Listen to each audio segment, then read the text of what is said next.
সড়ক দুর্ঘটনার শিকার বিজেপি প্রদেশ সভাপতির কনভয়। আর এই দুর্ঘটনায় আহত হয়েছেন চালক সহ মোট ৩ জন। জানা গেছে সোমবার বিকেলে পতিছড়া ড্রপগেট এলাকায় এই দুর্ঘটনাটি সংঘটিত হয়েছে। সোমবার বিকেলে বাইখোড়া জগন্নাথ জিও মন্দিরের উল্টো রথে যাওয়ার সময় পতিছড়ি ড্রপগেট এলাকায় দুর্ঘটনার শিকার হলো বিজেপি রাজ্য সভাপতি রাজীব ভট্টাচার্যের কনভয়। আর এতে আহত হয়েছেন চালক সহ ৩ জন। এর মধ্যে ২ জন সিকিউরিটি রয়েছেন। জানা গেছে বাইখোড়া জগন্নাথ জিও মন্দিরের উল্টো রথে যাওয়ার সময় পতিছড়ি ড্রপগেটে এর ছনখোলা এলাকায় যেতেই হঠাৎ নিয়ন্ত্রণ হারিয়ে প্রদেশ সভাপতি কনভয় গাড়িটি রাস্তার পাশে কাত হয়ে যায়। এর ফলে আহত হন চালক ও ২ জন সিকিউরিটি সহ মোট ৩ জন।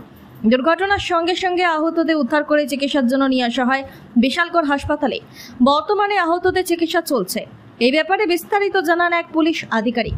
আমাদের মাননীয় স্টেট প্রেসিডেন্ট সাহেবের গাড়ি বাইকরা আসার পথে ছনকলা নামক একটি জায়গায় গাড়িটা ক্যাপসাইজ হয়ে যায়।